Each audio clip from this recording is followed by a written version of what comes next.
ஆண்டவராகிய இயேசு கிறிஸ்துவின் நாமத்திலே உங்களுக்கு கிருபையும் சமாதானமும் உண்டாவதாக. இஸ்ரவேல் ஜனங்கள் எகிப்திலிருந்து எரிகோ வரையிலான பிரயாணத்தை நாம் பார்த்து வருகிறோம். அவர்கள் பாளையம் இறங்கின இரண்டாவது இடம் சுக்கோத் என்பதாகும். சுக்கோத் என்றால் கூடாரம், கொட்டாரம், குடில், டென்ட், பூத் என்று சொல்லி பல அர்த்தங்களை சொல்லப்பட்டாலும் அதற்கு ஒரே ஒரு காரணம்தான், ஒரே ஒரு அர்த்தத்தை தான் பிரைமரியாக குறிக்கப்படுகிறது. அது கூடாரம். இந்த கூடாரம் தான் பின்வரும் நாட்களிலே கூடார பண்டிகையாக டேபர்நாக்கல் ஃபீஸ்ட் என்று சொல்லி கொண்டாடப்படுகிறது.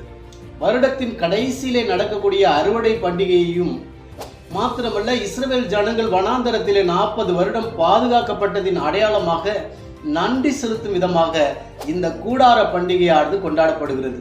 இஸ்ரவேல் ஜனங்கள் சுக்கோத்திலிருந்து புறப்பட்டார்கள்.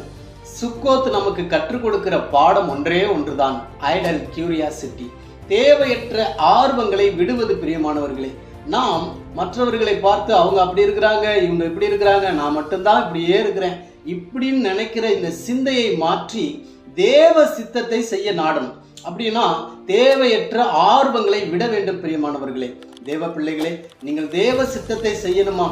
செல்வங்கள் என்று சொல்லி எதையெல்லாம் நினைக்கிறீர்களோ அந்த உலக ஆசைகளை விடும் பொழுது தேவ சித்தத்தை நிச்சயமாய் செய்ய முடியும்.